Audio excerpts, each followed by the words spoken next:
Hi friends, this is Dr. Rani and you are watching my channel Wellness with Dr. Rani. आजकल मुझे इतने phones इतने messages आ रहे हैं कोविड को लेकर कि शायद कोई घर ऐसा बचा है जिसमें कोविड के केसेस नहीं हैं। मैं जितने मेरे फ्रेंड्स हैं, मेरे फैमिलीज़ हैं, मेरे और जान पहचान वाले हैं, मेरे फेसबुक फ्रेंड्स हैं, रोज़ उनके फ़ोन्स आते हैं, मैसेजेस आते हैं, हमारी रिपोर्ट देख लीजिए, हमारे लिए हमें ये बता दीजिए, हमें वो बता दीजिए, क्योंकि घर में कोविड आ गया है। तो मैंने सोचा कि मेरे लिए इम्पॉर्टेंट है कि मैं कोविड की एक वीडियो बनाऊं जो आप सब लोग देख सको, शेयर कर सको, और ताकि आपके मन में ये जो एक तरह से इतना डर बैठ गया है, जो इतनी दहशत बैठ गई है, जो हम आसपास का सिनेरियो देख रहे हैं, तो उसको हम थोड़ा ईज आउट कर सकें।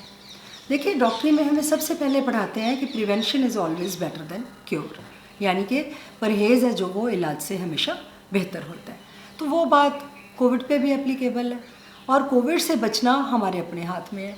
अगर हमारा बिहेवियर रिस्पॉन्सिबल है, अगर हम we do care about the family and the society, तो हम खुद भी कोविड से बच सकते हैं और हम बाकी लोगों को भी कोविड होने से बचा सकते हैं। इसके जो अभी तक का सबसे बड़ा हथियार कोविड का है, वो अभी भी हमारा फेस मास्क है, जिसको हमने बड़े आराम से उतार कर फेंका हुआ है। या हम उसको यहाँ लगा लेते हैं, या हाथ में पकड़ लेते हैं, या पॉकेट में डाल लेते हैं कि देखी जाएगी, अगर ज़रूरत पड़ी तो लगा लेंगे। प्लीज़ इस बात को आप अच्छी तरह समझ लीजिए कि एकाएक जो आपका वेपन अगेंस्ट कोविड है वो है आपका mask, proper mask with proper use. मैं क्यों बोल रही हूँ कि प्रॉपर मास्क? क्योंकि आजकल डिज़ाइनर मास्क बहुत आ गए हैं, मैचिंग मास्क का लोगों को शौक चढ़ गया है, लेकिन अभी भी जो सबसे बढ़िया मास्क है वो आपका सबसे सस्ता सर्जिकल मास्क है। क्योंकि सर्जिकल मास्क में जो मटेरियल यूज़ किया जाता है उसमें से वायरस की पेनिट्रेशन मिनिमल होती है। क्लॉथ मास्क में से उसमें वो पोरस होता है, उसमें से आपके बैक्टीरिया और वायरस है वो ज़्यादा अंदर जाते हैं। सो आपको ज़्यादा डिटेल में जाने की ज़रूरत नहीं। ये बात आप समझ लीजिए कि जो सर्जिकल मास्क है, जो सिर्फ 5 रुपए का आता है, वो आपकी बेस्ट बेट है अगेंस्ट कॉन्ट्रैक्टिंग कोविड वायरस। और दूसरी बात, आपने जो मास्क है वो लगाना कैसे है। देखिए, आपको पता है मास्क हमने लगाने तो नाक और मुंह दोनों ढके होने चाहिए। अगर आपका नाक नंगा है, मुंह पे है, तो उसका कोई फ़ायदा नहीं है, आप सांस तो नाक में से ले रहे हो। सो आपने जब भी उसको लगाना है, आपने कभी नोटिस किया होगा जो सर्जिकल मास्क है उसके जो ऊपर वाला पार्ट है उसमें एक हार्ड तार होती है थोड़ी। वो इसलिए होती है कि जब आप मास्क लगाते हो आप उसको अपनी बॉडी, अपने फेस की शेप के साथ साथ उसको एडजस्ट कर लो। वो आपके नाक के साथ ऐसे और अपनी पूरे करके आपको आपके फेस को पूरा सील कर देता है, ताकि कहीं से भी आपके एयर एस्केप ना हो, और ना तो आप किसी को इन्फेक्ट कर सको अगर आपको है, और ना ही कोई आपको इन्फेक्ट कर सके। So proper use of mask is number 1 and the most important step against getting Covid. इस बात को आप प्लीज़ अपने पल्ले बांध लीजिए। जैसे आपका ये जो फ़ोन है, फ़ोन को आप 1 सेकंड भी अपने हाथ में से, अपनी बॉडी में से अलग नहीं होने देते। जैसे आपका फ़ोन आपकी बॉडी पार्ट बन चुका है, एक अपेंडेज बन चुका है, वैसे ही आपका मास्क होना चाहिए। That should become a body part. You should never move about without a mask. कब लगाना है हमने मास्क? नंबर 1, जब हमने घर से बाहर जाना है, फॉर वॉट एवर रीज़न। जब हम घर से बाहर जा रहे हैं, चाहे अकेले जा रहे हैं, चाहे हम किसी के साथ जा रहे हैं। दूसरा, जब हम किसी को मिल रहे हैं, तो हमारे मास्क लगा होना मोस्ट इम्पॉर्टेंट। नंबर 2 पे हमारी आती है वही सोशल डिस्टेंसिंग। सोशल डिस्टेंसिंग की जब हम बात करते हैं तो इसका मतलब है कि 2 इंसान जो हैं, अगर वो आपस में मिल रहे हैं, बात कर रहे हैं, तो नंबर 1 दोनों के मास्क लगा होना चाहिए। दूसरी बात, उनका जो डिस्टेंस है वो कम से कम 6 फीट के डिस्टेंस से आपने बात करनी है। तीसरी बात, आपने साइड बाय साइड की बजाय आमने सामने बात करनी है। साइड बाय साइड तो अगर आप सोचोगे कि मैं साइड पे बैठ जाता हूँ तो कौन सा आमने सामने बैठे हैं, but I am telling you कि आमने सामने बैठने से, और वो भी 6 फुट की दूरी से, आपको कोविड होने के जो चांसेस हैं वो बिल्कुल नेग्लिजिबल हो सकते हैं। लेकिन शर्त ये है कि आपने भी और दूसरे इंसान ने भी, दोनों ने मास्क लगाया हो, और आपका डिस्टेंस 6 फुट से ज़्यादा चाहे हो, कम नहीं होना चाहिए, और आप एक दूसरे के ऑपोजिट बैठ कर बात कर रहे हो। सो ये होगी आपकी सोशल डिस्टेंसिंग। इसमें आपकी बाकी सारी बातें आ जाती हैं कि अननेसेसरी आपने गेट टुगेदर्स, मैरिज फंक्शंस, कोई बर्थडे फंक्शंस, कुछ भी प्लीज़ नहीं अटेंड करने हैं। कोई फ़र्क नहीं पड़ेगा, जान सबसे इम्पॉर्टेंट है। अगर बचेंगे तो बहुत मौका मिलेगा हमें आगे ये सारा कुछ करने का। अगर कुछ देर के लिए हमें इन लोग चीज़ों को कंटेन करना पड़ रहा है तो उसमें वो आपकी भलाई है। तो हमने अननेसेसरी लोगों को नहीं मिलना, बिल्कुल जब ज़रूरी है तो ये जो मैंने आपको बातें बताई हैं इनको आपने अपने माइंड में रख के फिर लोगों को मिलना है। और तीसरा है आपका सैनिटाइज़र। वो हमेशा, जैसे आपका फ़ोन आपके हाथ में है, सैनिटाइज़र की बॉटल हमेशा आपकी पॉकेट में होनी चाहिए। आप जब भी कहीं जाते हो तो आपने कोई भी सरफेस जब टच करनी है, चाहे आपका फ़ोन टच कर रहे हैं, चाहे आपका हाथ टच कर रहे हैं, आपने इमीडिएटली अपने हाथों को सैनिटाइज़ करना है और बार बार करते रहना है। जब भी आपको कोई शक पड़ता है कि मैंने बाहर से आई कोई चीज़ छेड़ी है या मैं बाहर किसी चीज़ को हाथ लगा के आई हूँ, तो मैंने अपने हाथों को बार बार सैनिटाइज़र से साफ़ करना है। अगर आप घर आ गए हो, घर आप अपने गर्म पानी से और साबुन से भी अपने हाथ धो सकते हो अच्छी तरह, कम से कम आधा मिनट टू 1 मिनट। और अगर आप बाहर हो तो आपके पास सैनिटाइज़र है, उसकी आपने फ्रीक्वेंट यूज़ करनी है। तो ये होगी आपका सैनिटाइज़र। इसके अलावा आपने अपनी जो है इम्यूनिटी को बूस्ट करने की कोशिश करनी है कि आपको कोविड ना हो। इम्यूनिटी बूस्टर्स में कुछ तो आपके सप्लीमेंट्स आते हैं, उसमें आपके विटामिन सी 500 मिलीग्राम की एक टेबलेट रोज़, विटामिन डी 60,000 इंटरनेशनल यूनिट का एक कैप्सूल आता है वो एक डेली, और एक जिंक की टेबलेट वो एक डेली। ये तीनों अगर आप ले रहे हो तो ये आपके इम्यूनिटी बूस्टर्स माने जाते हैं। आप इनको ले सकते हो, रूटीन में भी हमें कोई हर्ज नहीं लेना चाहिए। और अपार्ट फ्रॉम दैट हमारी सनलाइट, अगर आपको सन में 15-20 मिनट बैठने की आदत है, आप बैठते हो, तो जो धूप है उससे एक तो आपका जो वायरस है वो वैसे ही मरता है, दूसरा आपके अंदर विटामिन डी जाती है जो आपके लिए बहुत इम्पॉर्टेंट है। प्रिवेंशन के लिए सबसे इम्पॉर्टेंट है आपको डीप ब्रीदिंग की टेक्निक आनी चाहिए। जब भी आप डीप ब्रेथ लेते हो आपकी जो लंग्स की ऑक्सीजनेशन है वो ज़्यादा होती है।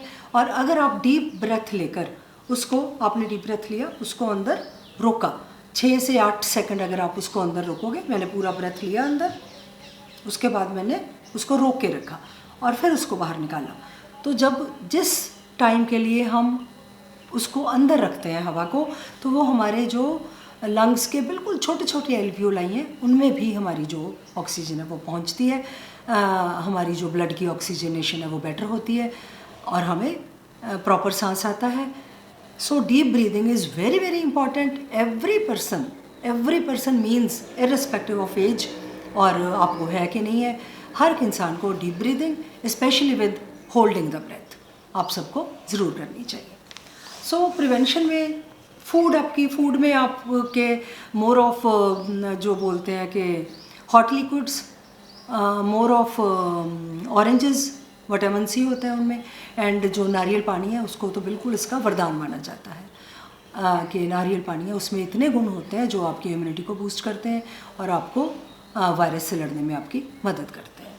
ये तो हो गई आपकी prevention, that is the most important thing for you to do. अब नेक्स्ट मैं आपको बताऊंगी कि अगर आपको कोविड हो गया है फिर आपने किन बातों का ख्याल रखना है। देखिए, अगर आपको कोविड हो गया आपको कैसे पता चलेगा? अगर आपको फीवर आ रहा है, आपको थोड़ी ड्राई कफ हो रही है, आपको थोड़ा ज़ुकाम भी है, आपके बॉडी एक्स हैं, आपको वीकनेस फील हो रही है, अगर ये 4-5 सिम्टम्स आपके हैं तो आपने 2 दिन वेट करनी है। 2 दिन के बाद तीसरे दिन आपने जाकर अपना जो टेस्ट है जिसको हम बोलते हैं RT-PCR टेस्ट, जो आपका स्वैब लेकर टेस्ट किया जाता है, आपने वो टेस्ट करवा लेना है। वो टेस्ट अगर पॉजिटिव आता है तो इसका मतलब आपके अंदर कोविड के जो वायरस है वो अंदर जा चुका है। कोई पैनिक होने की ज़रूरत नहीं है, नथिंग, एब्सोल्युटली नॉट। सबसे इम्पॉर्टेंट जो पैरामीटर है आपके लिए जब भी आपको कोविड पॉजिटिव आपका टेस्ट आता है वो है आपकी ऑक्सीजन सैचुरेशन। उसको हम मेजर करते हैं, अब तक तो आप सबको मालूम है, पल्स ऑक्सीमीटर जो यहाँ फिंगर पे लगाया जाता है वो आजकल सबके घरों में है। अगर नहीं भी है तो आप कहीं से भी उसको प्रोक्योर कर सकते हो, that is very easily available. अगर आपकी जो ऑक्सीजन सैचुरेशन है वो 94 से ऊपर चल रही है तो आपके और कोई भी सिम्टम्स हों, रिपीट मैं फिर दोबारा बोलती हूँ कि आपके और कोई भी सिम्टम्स हों तो आपको वरी करने की ज़रूरत नहीं है। चाहे आपका फीवर 103 तक है, 104 तक भी चला जाता है, चाहे आपको बहुत ज़्यादा कफ आ रही है, चाहे आपको बहुत ज़्यादा वीकनेस हो रही है, जब तक आपकी ऑक्सीजन सैचुरेशन सही है, 94 प्लस है, तो आपको किसी किस्म का फ़िक्र करने की ज़रूरत नहीं है। जो चीज़ें आप प्रिवेंशन में कर रहे थे वो आपने सारी करनी है। ऑल दो सप्लीमेंट्स, धूप में बैठना, साथ में आपने रेस्ट करना है, लेकिन अपने आप को एक्टिव भी रखना है। अगर आपको फ़ीवर है तो आप रेस्ट कर सकते हो। अगर आपका फ़ीवर हाई है तो आपने ठंडे पानी की पट्टियाँ करनी है। वो पट्टियाँ आप अपने पैरों पे, हाथों पे, अपने माथे पे रख के अपना फ़ीवर डाउन ला सकते हो। पैरास्टामोल की टेबलेट है जो बहुत ईजिली अवेलेबल है, बहुत सस्ती है और मोस्ट सेफ़ है।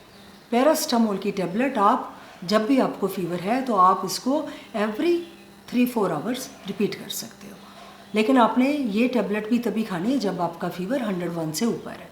101 फीवर तक आपको पैरास्टामोल खाने की भी ज़रूरत नहीं है। अपार्ट फ्रॉम दैट आपने और क्या करना है, आपने एक तो हॉट वाटर आपके अपने पास रखना है, उसको धीरे धीरे धीरे धीरे सिप करते रहना है। एक एक घूंट उसमें से आपने पानी पीते रहना है। आपने जो भी पानी पीना है वो गर्म पानी पीना है। नंबर 2, आपने स्टीम लेनी है। कम से कम 1 घंटा आपने स्टीम लेनी है। उसको लेने का तरीका ये है कि आपने 10 मिनट स्टीम ली, फिर 20 मिनट का गैप डाला, फिर 10 मिनट स्टीम ली, फिर 20 मिनट का गैप डाला। एटलीस्ट 1 आवर आपने स्टीम लेनी है। स्टीम से आपके जो है अंदर के सारे जो कॉन्ट्रैक्शंस हो गई हैं आपके ब्रोंक्यूल्स में, वो सारी खुल जाती हैं और आपको सांस लेने में दिक्कत नहीं आती। और स्टीम एक बहुत बड़ा टूल माना जाता है आपको वायरस से बचाने के लिए। नंबर 3, आपने बीटाडीन गार्गल्स करने हैं। बीटाडीन बहुत ईजिली अवेलेबल है। बीटाडीन के हमने जो बाज़ार में मिलती है वो 10% होती है, हमने उसमें से उसको 1% बनाना है। यानी कि 1 चम्मच बीटाडीन और 10 हिस्से पानी में उसको डालकर उसके गार्गल्स कम से कम हमने 1 मिनट के लिए करने हैं। जो बीटाडीन गार्गल्स हैं वो हमारे वायरस को थ्रोट में ही डिस्ट्रॉय कर देता है, उसको अंदर जाने से रोकता है। ये आपकी मैंने जो 4 बातें बता दी, पैरास्टामोल, आपकी स्टीम, आपका हॉट लिक्विड्स एंड आपकी स्टीम इन्हेलेशन, ये आपके लिए मोर देन इनफ है। साथ में आप जो विटामिन डी, जिंक और वो तो खा ही रहे हो, साथ में सनलाइट और जो आपकी फूड है। बहुत लोग पूछते हैं फूड में क्या लेना है। फूड आप कुछ भी खा सकते हो, आपको किसी चीज़ की मनाही नहीं है। जो भी आपको पसंद है, जो भी आपको अच्छा लगता है वो आप खा सकते हो। फूड में कुछ भी नहीं है। एक्टिविटी आपने अपनी नॉर्मल रखनी है, लेकिन जब आप पॉजिटिव हो जाते हो तो आपने अपने आप को डेफिनेटली आइसोलेट रखना है बाकी लोगों से। और अगर किसी के साथ मिलना है तो वही 6 फुट की दूरी बनाकर और मास्क लगा कर ही बाकियों को मिलना है। अगर आपको डाउट है कि आप बाकियों के साथ पहले कांटेक्ट में रहे हो तो आप घर के बाकी मेंबर्स का भी टेस्ट करवाओगे। अगर आप सारे मेंबर्स पॉजिटिव हो, परमात्मा ना करे कभी ऐसा होता है, तो आप सब लोग इकट्ठे रह सकते हो। ये कोई फ़र्क नहीं पड़ता कि किसको कौन सा स्ट्रेन के साथ ये कोविड हुआ है, कौन सा वायरस का म्यूटेंट है वो अंदर गया है। इरिस्पेक्टिव ऑफ दैट आप सब लोग इकट्ठे रह सकते हो, इकट्ठे आइसोलेशन में जा सकते हो, सेम कमरे में रह सकते हो, फूड खा सकते हो। लेकिन ये जो वायरस है इसका स्प्रेड बंद कमरे में बहुत जल्दी होता है, बहुत ज़्यादा होता है। आपने अगर अपने कमरे में एसी चलाना है, वैसे तो अभी मौसम नहीं आया, अगर एसी चलाना है तो भी आपने कोई ना कोई 1-2 खिड़कियाँ खोल कर एसी चलाना है। कमरे की खिड़कियाँ खुली रखनी बहुत ज़रूरी है। आपके कमरे में जो वेंटिलेशन है वो प्रॉपर होनी बहुत ज़रूरी है। ये तो है, अगर एक उस इंसान को कोविड होता है जिसको और कोई प्रॉब्लम नहीं है, वो बिल्कुल उसको साथ में और कोई डिज़ीज़ नहीं है और वो यंग एज का है और उसको और कोई सिम्टम नहीं है, आपके लिए मोस्ट इम्पॉर्टेंट जो है वो है आपकी ऑक्सीजन सैचुरेशन। अगर आपको जो कोविड हुआ है, आपकी एज 50 से ऊपर है, अगर आपको जो साथ में कोई और बीमारी है जैसे खासकर डायबिटीज़ या आपको हाइपरटेंशन है, तो आपका रिस्क थोड़ा सा बढ़ जाता है। अगर तो आपकी सैचुरेशन पूरी चल रही है, अगेन हमारा जो एक तरीका है वो एक ही है, सैचुरेशन। अगर आपकी सैचुरेशन 94 प्लस है तो नथिंग टू वरी। अगर आपकी सैचुरेशन 94 से कम जाती है तो क्योंकि आपको साथ में और भी डिजीज़ हैं तो आपको डॉक्टर की सलाह ज़रूर लेनी चाहिए। और अगर तो डॉक्टर आपको होम ट्रीटमेंट पे डालते हैं वो आपके डॉक्टर डिसाइड करेंगे आपको कौन सा रेजिमेंट देना है, कौन से ट्रीटमेंट पे डालना है। तो आपको अपनी जो ऑक्सीजन सैचुरेशन है उसको बढ़ाने के लिए 2 चीज़ें आप घर पे कर सकते हो। आपने बहुत सारी वीडियोस देखी होंगी, आपने बहुत सारे न्यूज़ चैनल्स पे भी देखा होगा, और वो जो चीज़ें हैं दोनों साइंटिफिक चीज़ें हैं। नंबर 1 आपकी जो प्रोन पोजीशन है, प्रोन हम बोलते हैं उल्टा लेटने को। आपने जब भी उल्टा लेटना है आपने ये देखना है कि आपकी चेस्ट और आपके हिप्स ऊंचे होने चाहिए, आपका जो पेट है वो बेड के साथ नहीं लगना चाहिए। अगर आपका बेड नीचे लग रहा है, आपका पेट बेड पे लग रहा है, तो वो आपकी पोजीशन बिल्कुल सही नहीं है। आपकी चेस्ट इतनी ऊपर हो, आप 3 पिलो रख सकते हो हिप्स के नीचे, 3 रखोगे आप अपनी चेस्ट के नीचे, 2 पिलो रखोगे अपने पैरों के नीचे, ताकि आपका जो पेट है और बेड है उसके बीच में कम से कम 1 या 2 हाथ की जो थिकनेस की गैप होना चाहिए, ताकि जब भी आप सांस लो आपके डायफ्राम को प्रॉपर जगह मिल सके प्रॉपर मूवमेंट के लिए। तो एक तो आपने प्रोन पोजीशन में मैक्सिमम जितना भी आप लेट सकते हो, 3 घंटे 4 घंटे जितना भी आराम से लेट सकते हो। अगर आप उस पोजीशन में थक जाते हो तो आपने दाईं तरफ होकर लेट जाना है, 2 घंटे उसमें लेट सकते हो, बाईं तरफ होकर लेट जाना है, 2 घंटे उसमें लेट सकते हो। उसके बाद जब भी आपने बैठना है तो आपने थोड़ा सा आगे को होकर बैठना है।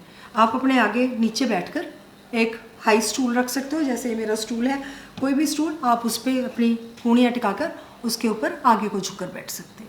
अगर आप आगे को झुककर बैठते हो तब भी जो है आपके, क्योंकि हार्ट का जो वेट लंग्स पे पड़ रहा है वो थोड़ा कम हो जाता है, आपके लंग्स की जो कैपेसिटी है वो ऑटोमेटिकली प्रोन लेटने से और आगे को झुककर बैठने से 20% कैपेसिटी आपके लंग्स की वैसे ही बढ़ जाती है। और दूसरी जो आपने करना है, अगर आपको कफ ज़्यादा है और आप सैचुरेशन बढ़ाना चाहते हो, तो दैट इज़ आपकी जो चेस्ट की टैपिंग है, उसकी भी आपने बहुत सारी वीडियोस देखी होंगी। जब हम चेस्ट को आगे से ऐसे ऊपर से नीचे, पीछे से भी आगे से भी 2 जने इसको टैप कर रहे हैं। टैप का मतलब हम उसको ऐसे ऐसे करके उस पर हाथों से मार रहे हैं। तो it is a very very good technique. ये फिजियोथेरेपी वाले बहुत यूज़ करते हैं, ऑपरेशंस के बाद बहुत बार यूज़ की जाती है और बहुत ईजी है, इसको कोई भी लेमैन कर सकता है। इसके लिए आपको कोई स्किल की ज़रूरत नहीं है। आपने अपनी चेस्ट को 2 जनों से टैप करवाना है।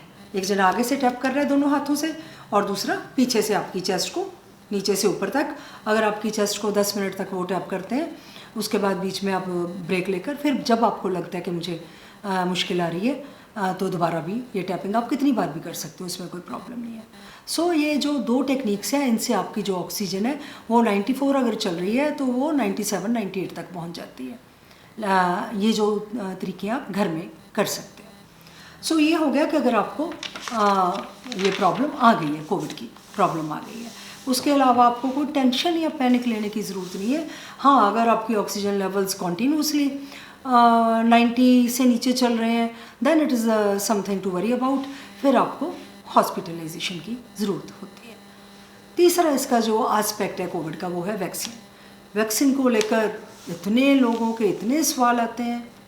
सबसे पहले तो वो यही पूछते हैं कि कौन सी वैक्सीन लगवानी चाहिए। देखिए, इसके बारे में मैंने अपने जब कुलीग से बात की थी फेसबुक लाइव पे, उन्होंने भी बोला, एक डॉक्टर की कोट भी उन्होंने मुझे बताई कि जो आपकी इमीडिएटली अवेलेबल वैक्सीन है आपको वो वैक्सीन लगवानी चाहिए। इसकी 2 डोजेज़ होती हैं। दोनों डोजेज़ में आपका जो गैप है वो 5 to 8 वीक्स का होना चाहिए।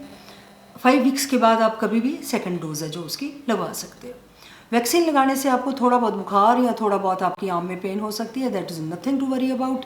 लेकिन वैक्सीन लगवाने के बाद आपकी जो कोविड से लड़ने की शक्ति है वो बढ़ जाती है बहुत ज़्यादा। आपकी इम्यूनिटी है जो वो काफ़ी अच्छी हो जाती है। 60 to 70% आपकी प्रोटेक्शन हो जाती है मिनिमम, इससे ज़्यादा भी हो सकती है। लेकिन ये कोई फ़र्क नहीं पड़ता कि आपने कौन से ब्रांड की वैक्सीन लगवाई है। अलग अलग ब्रांड्स वाले अलग अलग क्लेम करते हैं, लेकिन हमारे लिए मोस्ट इम्पॉर्टेंट है कि हमें वहाँ कौन सी वैक्सीन हमारे शहर में नियरेस्ट अवेलेबल है। That is the most important thing. जो भी आपको मिल रही है वो आप आराम से लगवाइए और उसको लेकर कोई किसी भी बात की रोक टोक नहीं है। आप किसी भी एज में हो, आप 90 के हो, 90+ हो, बल्कि मोर इम्पॉर्टेंट है आपको वैक्सीन लगवानी चाहिए। वैक्सीन को लेकर अगर आपके मन में कोई भी सवाल फिर आता है तो आप मुझे कमेंट सेक्शन में भी पूछ सकते हो। वैक्सीन को लेकर किसी चिंता की बात नहीं है। एंड में मैं आपको सिर्फ सम अप करके एक बार फिर बता रही हूँ कि आपने कोविड से कैसे बचना है, अपना ख्याल कैसे रखना है और पैनिकी बिल्कुल भी नहीं होना। Number 1 proper mask, proper way. Number 2 आपका social distancing 6 feet away with mask. Number 3 आपका सैनिटाइज़र जो आपने हमेशा अपने साथ रखना है, यूज़ करना है। नंबर 4 आपके सप्लीमेंट्स। नंबर 5 आपकी सनलाइट। नंबर 6 आपकी डीप ब्रीदिंग टेक्निक जो मैंने आपको बताई है। नंबर 7 जो है वो है कि आपने आंकड़ों के पीछे नहीं जाना, आपने ज़्यादा न्यूज़ नहीं पढ़नी, आपने स्टैट्स नहीं देखने, आपने ज़्यादा टीवी नहीं देखना, आपने व्हाट्सएप पे आए हुए मैसेजेस को विदाउट वेरिफिकेशन बिलीव नहीं करना। देखिए, हम पूरी दुनिया की जिम्मेवारी नहीं ले सकते। अगर हर इंसान अपनी जिम्मेवारी ले ले कि मैंने अपने बिहेवियर को रिस्पॉन्सिबल रखना है, मैंने इन बातों को फॉलो करना है, अगर हर इंसान फॉलो करेगा तो ये जो कोविड की वेव है, सेकंड वेव है, जो इतनी बुरी तरह फैल गई है, उसको हम कंटेन कर सकते हैं और इसको बढ़ने से रोक सकते हैं। बहुत सारी कंट्रीज़ हैं, न्यूजीलैंड वगैरह जैसे, जिन्होंने बिल्कुल इसको कंट्रोल कर लिया, लेकिन उसके लिए हमारा जो बिहेवियर है उसका रिस्पॉन्सिबल होना बहुत ज़रूरी है। ये हमेशा हम जानते हैं कि जो भी बीमारियां आती हैं वो हमारे इररिस्पॉन्सिबल बिहेवियर से आती हैं। So it is high time that we become responsible towards our selves, towards our family, towards our friends, towards our society in general, towards our country. और हमें बचाने के लिए सबसे बड़ी जिम्मेवारी हमारी है, उसके बाद हम किसी और को ब्लेम कर सकते हैं। हॉस्पिटल्स में हम लोग ही हैं जो इतना रश करते हैं अननेसेसरी। अगर हम हॉस्पिटल में जाएंगे तो जिनको ज़रूरत है उनको बेड्स नहीं मिलेंगे, ऑक्सीजन की शॉर्टेज होगी, सब चीज़ों की, मेडिसिन की शॉर्टेज होगी, फिर हम पैनिक में आ जाते हैं। सो ये जो अननेसेसरी पैनिक हम खुद अपनी गलतियों से क्रिएट करते हैं, उनसे बचिए, अपना ख्याल रखिए एंड प्रिवेंशन की तरफ ज़्यादा ध्यान दीजिए कि आपको कोविड हो ही ना, और अगर हो गया तो आपने किन किन बातों का ख्याल रखना है। मैंने पूरी कोशिश की है कि मैं आपको बता सकूं। Hope it is of some use to you and आप इस वीडियो को जितना शेयर करें प्लीज़ उतना ही सबका फ़ायदा होगा। Kindly don't forget to like, share and subscribe to my channel also, wellness with doctor Rani. मैं आपको हमेशा कुछ ना कुछ ऐसी बातें बताती रहूँगी जिनसे आपकी सेहत है जो सही रहे। Till that time stay COVID free and अगर आपकी जो वैक्सीन लग रही है तो kindly go for the vaccine and stay healthy. Thank you very much. Till my next video, stay happy, stay healthy, bye bye.